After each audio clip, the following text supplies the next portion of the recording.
My father's voice rolled through the courtroom so loud the court reporter missed a beat. I kept my hands folded in my lap and stared at the railing ahead while the ceiling fan turned above the old Savannah courthouse. "Without me, she'd be homeless," he said. Judge Whitaker looked straight at me.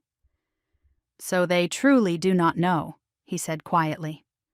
Whitaker leaned back and added, "Actually, she is—" He stopped, glanced at the papers again, and my father lost every drop of color in his face.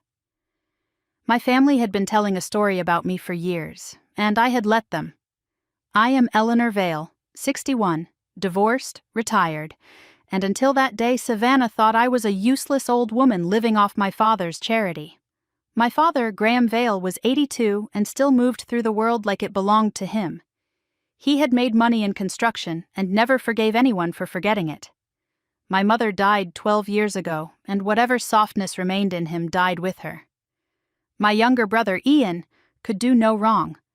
I was the divorced daughter who never quite recovered. He repeated that line often enough that even I sometimes heard it in my own head. The trouble started at Sunday dinner in late August. Ian arrived late, talking into his phone about a deal that sounded fake even to him. His wife brought a store pie. I served roast and got no thanks. Halfway through dinner, my father said he had decided to sell the property. I stared at him. "You can't." His eyes narrowed. "I own this house." "No," I said. "You really don't." Ian tried to laugh it off, but my father had already chosen anger. He told me I had lived under his roof for 7 years and should be grateful. I told him to speak to a lawyer before he sold anything. Within days, his attorney served eviction papers. By then, Savannah had already made me into a joke. Poor Eleanor, the washed-up daughter. People whispered it in grocery lines and church pews. They never knew that for 30 years I had worked in naval intelligence, learned to read rooms, and spent a lifetime protecting secrets. My lawyer, Patricia Keene, was 73 and sharper than broken glass. 2 weeks before the hearing, she and I entered the courthouse together, and the old bailiff straightened the moment he saw me. Not because he knew my name, because he recognized rank. My father saw it too, and doubt crossed his face. The first hearing drew reporters. I arrived in a plain gray suit and my old pickup truck. My father smirked outside the steps, certain the city had already chosen his side. In the courtroom, his lawyer painted me as dependent, unstable, emotionally damaged.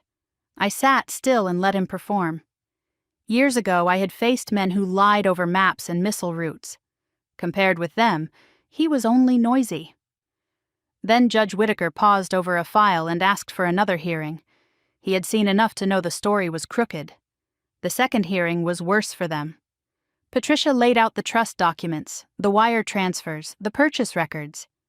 The estate had been bought through a defense trust in my name 26 years earlier, after my father's construction debt threatened to swallow the family. I had saved the property and hidden the fact because he cared more about pride than truth. When Patricia said I had retired as a rear admiral in naval intelligence, the room changed. My father stared at me as if I had stepped out of another life. He could not understand why I would protect him, pay his debts, and let him keep pretending he was in charge. "I was your daughter," I told him. The case collapsed. Outside the courthouse, the reporters called me Admiral. The veterans at the clinic nodded differently now, with respect and relief. But I did not feel triumphant. I felt tired. Then my father suffered a small stroke and ended up in a hospital bed, smaller than I had ever seen him. When I sat beside him, he cried before he spoke. He said he was sorry. He said he had been proud of me and too stubborn to admit it. That hurt more than his cruelty ever had. Winter came soft to Savannah. I turned the old house into a veterans' retreat with Patricia's help, offering rooms, meals, and quiet dignity to old soldiers and widows who needed a place to land. My father helped repair chairs and porch rails. My brother finally learned to live without my invisible rescue. And one evening, while the sun dropped behind the moss, my father stood in front of our guests and said the truth at last. I had spent my life protecting people, including him. I hugged him before he could finish. He held on like a man learning, late, how to be human.